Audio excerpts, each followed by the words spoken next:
Today, we're going to talk about Dr. Kyoichiro Sugimoto, a Japanese descendant of a samurai family who grew up with a Buddhist background, discussing his journey to converting to Islam. Dr. Sugimoto initially viewed religion cynically as a business, focused on acquiring wealth and followers, but his perspective shifted after a visit to Bangladesh exposed him to profound cultural and economic disparities, prompting him to seek social justice. I'm Cleofe from the Cleofe podcast. Let's move on to the deep dive, but as always, don't forget to like and subscribe to help spread the word. Also, if you like to contribute to our Dawah, spreading Islam all over the globe, mission, then hit the join and thanks buttons. Now, Jack and Wilson, we'd love to hear your deep dive. Welcome. Today we're diving into some source material that maps out a really quite unexpected intellectual journey. Yeah, it really is. We're looking at Dr. Kyoichiro Sugimoto. He's Japanese, a descendant of the Sugimoto samurai clan, actually. Wow. Okay, so samurai lineage, raised in a culturally Buddhist family. And he ends up becoming an imam. An imam. That's quite the shift. But what's key for our deep dive is where he started. Exactly. Deep skepticism.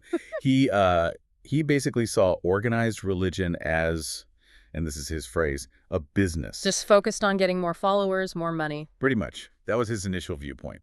Very, very skeptical. So he wasn't looking for faith at all. He was approaching it almost like an anthropologist, which, well, he studied. Right, expecting maybe to find manipulation, not truth. Mm-hmm. So our mission here is to trace how he got from that point The subjective distrust. to finding what he later calls stability of the heart. It's quite a path. Okay, so let's start at the beginning. The journey seems to kick off with a kind of academic curiosity turning into a real-world shock. It does. He was studying cultural anthropology at university, so he's already interested in different cultures, actively seeking them out. And that led him to practice English, oddly enough. Yeah, while trying to improve his English, he met and became friends with a student from Bangladesh. Ah, okay. And that friendship led to his first trip overseas. That's right, he went to Bangladesh. And the source material really paints a picture of immediate, intense culture shock. What hit him so hard? Well, the contrast.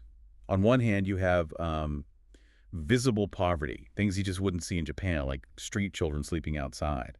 Very controlled environment back home. Right, a stark difference in economic conditions. But then at the same time, he runs into this incredible human warmth, like intense hospitality, genuine friendliness, this really strong extended family system holding things together. That's interesting. But you find hospitality in many cultures, especially poorer ones where community ties are maybe stronger. How did he specifically link that warmth to Islam? That's a fair point. It wasn't just the actions. It was something he observed deeper. He talks about the eyes of the people. The eyes. Yeah. He felt that back in the controlled, orderly life of Japanese cities, many people had dead eyes, like they were going through the motions without a real sense of purpose. Okay. But in Bangladesh, even among the poor farmers he met, people facing real hardship, he saw living eyes. He described it as an aura. An aura, despite the poverty. Exactly. They'd invite him, a total stranger, into their homes for tea, for sweets, without a second thought. He just felt this inner life, this positivity that seemed completely separate from their material situation. And that's what he thought must be connected to their faith. That was his hypothesis. He figured this positive behavior, this inner state, it had to be rooted in the dominant value system there, which was Islam. So that observation became the driving force for his research when he got back. Yes. He returned to Japan. This was back in 1996, mind you, so no easy Google searches. Mm. He hit the libraries, the bookstores, determined to understand the source of that aura. Okay, so he's back in Japan, armed with this powerful observation from Bangladesh. He starts digging. Right, and he finds a Japanese translation of the Quran. It's a substantial book, like 600 pages. And he approaches it initially as just text, research material. Primarily, yes, an intellectual investigation. But reading it immediately confronts him with these two really fundamental concepts that just weren't part of his worldview at all. What were they? The first one was Tawhid, the absolute oneness of God. Now, for someone from Japan, culturally Buddhist, maybe some Shinto influences, that must have been striking. Hugely striking. He notes, in Japan, nobody teaches you who God is. It's often polytheistic, maybe animistic, certainly not this clear, single definition. So the Quran's directness, like citing Surah Ikhlas, say he is Allah, one and only. That clarity hit him. Like a ton of bricks. He was genuinely shocked to find such an unambiguous definition of the Creator. That simplicity, that absolute clarity was a major intellectual moment for him. Okay, Tawhid is the first concept. What was the second? The second was Akhirah, the hereafter, life after death. Which he felt wasn't really on the radar in Japan. Not in daily life, no. He felt people were just too busy, caught up in the here and now, never really considering what comes next. But for him, Akhirah wasn't just, an interesting theological idea. No. What was it then? It was the solution. The solution to this deep philosophical problem he wrestled with. The problem of injustice. Why is life so fundamentally unequal? Right. That question that came out of his Bangladesh experience. Why is one person born into safety and security in Japan and another into extreme poverty in Bangladesh? Exactly. We don't choose where we're born. So from the very start, life seems inherently unfair. How does Akhirah solve that for him? It completely reframes it. This life, maybe 100 years max, it's presented as just a test, a really short test, almost negligible when you compare it to the forever life, eternity. So your starting conditions, rich, poor, born here, born there, they don't determine the final outcome. Not at all. The final result, the judgment, is based on your deeds, what you do during the short test, not your birthright. Ah, okay. So that structure, it provides a sense of ultimate justice that he felt was missing. Precisely. It answered that deep feeling of inequality.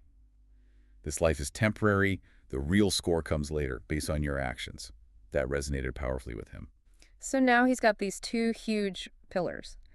The clear oneness of God, Tawhid, and the ultimate justice of the hereafter, Akhirah. What happens next? Does he just decide? Well, not immediately. He's still approaching it methodically. He actually reads the entire Quran again. Yeah. Specifically looking for dangerous teachings or inconsistencies, anything that didn't sit right. Like a final check. Yeah, the due diligence check. But he found it all seemed very natural, as he put it. And that's when he hit a crucial realization. Which was? That just reading about it, just agreeing intellectually, wasn't enough. Yeah. Islam isn't just a philosophy text. It requires practice, lived experience. Exactly. He felt he couldn't truly understand the internal aspects, that aura he saw maybe, just by observing from the outside like a researcher. He had to jump in. Right. His conclusion was direct. I myself have to become Muslim, to stop being the objective observer and become a participant. That's a massive step. And taking it must have brought immediate practical challenges, especially back then. Oh, absolutely. This was about 28 years ago. He mentions halal food was a major hurdle. Very difficult to find consistently. I can imagine. What else? Places to worship. Mosques.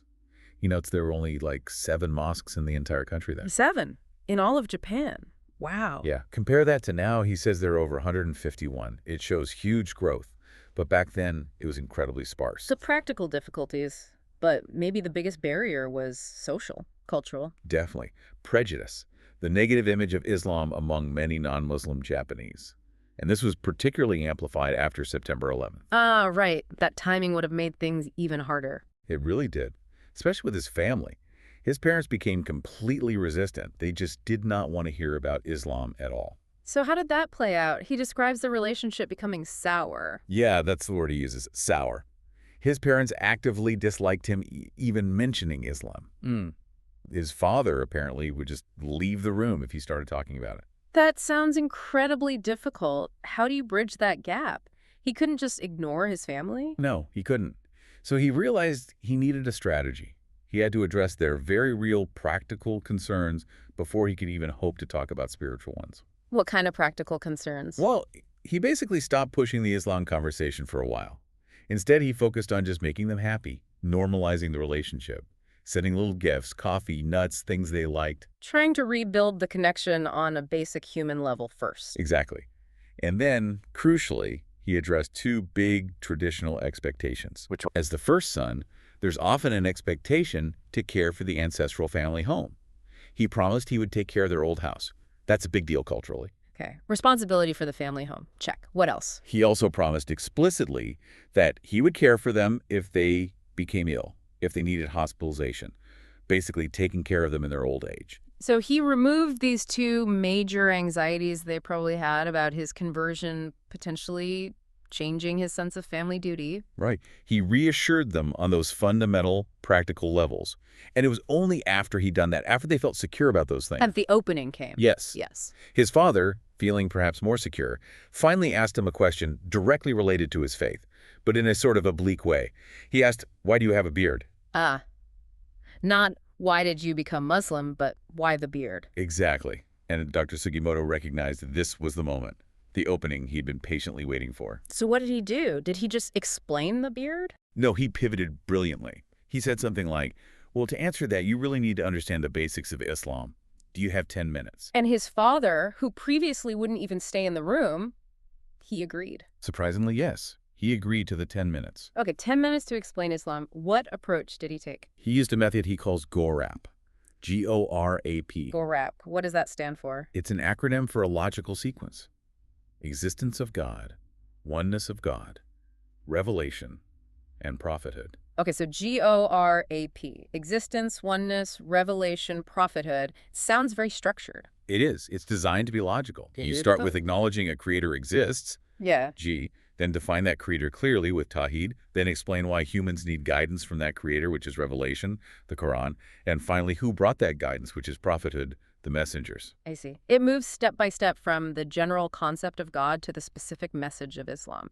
And he did this in simple Japanese. Yes, in clear, easy-to-understand language, just the core concepts. And after those 10 minutes? His father's response was incredibly simple. He just asked, "What do you want?" What do you want? Meaning, what do you want us to do? Apparently so. Yeah. And Dr. Sugimoto's wife was there, and she answered for him. She said, "I want you to come together to enter Jannah, heaven." Wow. That's direct. And because his parents had listened and presumably understood the core message he'd just explained, the oneness of God, the role of the prophet, he then simply asked them if they wanted to recite the Shahada, the testimony of faith. And they did? They both did, right there. Unexpectedly converted after that single structured 10-minute conversation. That's an incredible story. From refusing to listen to converting after 10 minutes of clear explanation. It really is. And he reflects on this later, connecting it to his admiration for Prophet Muhammad, peace be upon him. How so? He just marvels at the Prophet's success in dawah and inviting people to Islam over 23 years back in the 7th century. With no modern technology, no cars, no internet, nothing. Just the power and clarity of the message itself. Exactly. It speaks volumes to him about the inherent truth and appeal of the core message when it's presented clearly. So, looking back at his whole journey, the skepticism, the culture shock, the intellectual discoveries, the conversion, reconciling with family, what does he say is the ultimate difference? What did Islam give him? He boils it down to one main thing, really. One word. Stability. Stability. Specifically, stability of the heart or mind. That's the core benefit he identifies. Why is that so significant for him? Because he sees modern life as inherently unstable. Think about it. Finances go up and down. Health is precarious. He even mentions COVID-19 as an example. Right. Relationships can be unstable. Society is changing so fast with technology. Exactly. Everything external is constantly shifting, constantly in flux. And if your heart is attached only to those external shifting things, then your heart becomes unstable too. It gets knocked around by events. Okay, so how does Islam provide stability against all that external chaos? He points primarily to the practice of the 5 daily prayers, that regular, structured connection throughout the day. How does prayer create stability? Because it connects the heart directly to the Creator, to Allah, who he understands as being perfectly stable, unchanging, reliable, eternal. So by anchoring yourself to the perfectly stable source 5 times a day. Your own heart gains a kind of anchor. It's less swayed by the temporary ups and downs outside. That's the idea. It provides a constant, reliable reference point, regardless of external circumstances. That makes sense. Is there anything else that reinforces that stability? Yes. There's a crucial belief that ties into this. Qadar, divine decree. Qadar, how does that contribute? It adds another layer of profound psychological resilience. The idea is that we, as humans, we only ever see a tiny part of the picture. Like a single pixel, he says. A pixel, meaning like one event, maybe a bad event. Right. We see the job loss, the illness, the disappointment, just that one negative pixel. But Allah, the Creator, sees the whole picture, the entire design. So the belief in Qadar isn't just saying whatever happens, happens. It's believing that because the perfectly stable, all-knowing, and ultimately good Creator is in control of the whole picture. then even that negative pixel must be part of a larger, ultimately good design, even if we can't see how right now. Precisely. You trust that the overall picture is good, even when the immediate pixel looks bad. This provides this deep sense of relaxation, of acceptance. You know it's ultimately for the best, even if it hurts now.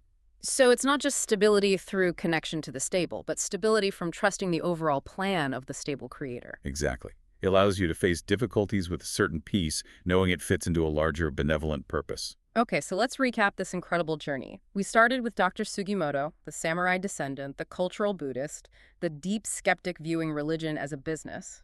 Then came the profound culture shock in Bangladesh. The contrast between poverty and that inner aura or living eyes he saw, which he hypothesized, stemmed from Islamic values. That hypothesis led him to intellectually engage with the Quran, where he encountered the clarifying concepts of Tawhid, the oneness of God. And Akhirah, the Hereafter, which resolved his deep questions about cosmic justice and the inequality of life. His meticulous nature led him to verify the text, but then realize he needed to move from objective researcher to experiential follower, leading him to become Muslim despite practical and social hurdles. We saw his strategic, patient approach to reconciling with his family by addressing their practical fears first, which opened the door for that pivotal 10-minute explanation using Gorap, resulting in their unexpected conversion. And ultimately, the entire journey culminated in finding what he calls stability of the heart. Achieved through regular connection to the perfectly stable creator via prayer, and reinforced by the profound psychological resilience offered by the belief in Qadar, trusting that every event fits into a larger, good, divine plan. It's a powerful narrative of intellectual search meeting experiential reality. It really is. And it leaves us with a compelling thought. Dr. Sugimoto's journey suggests instability is almost the default state in our modern world. So here's something to consider. If believing that a perfectly stable, benevolent source is guiding the whole picture provides such deep resilience, How might adopting even just the concept of Qadar, that acceptance that even setbacks are just pixels in a larger, ultimately good design, how might that fundamentally change the way you personally approach the inevitable setbacks and uncertainties you face in your own everyday life? Thank you for joining us for today's podcast. I hope you've gained some valuable insights. If you're a truth seeker, yearning for divine light and ready to step out of darkness, now is your moment. The truth is that Allah is the one and only creator of the universe. He has sent over 124,000 messengers and prophets to guide humanity, starting with Adam and culminating with the final messenger, Prophet Muhammad, peace be upon them all.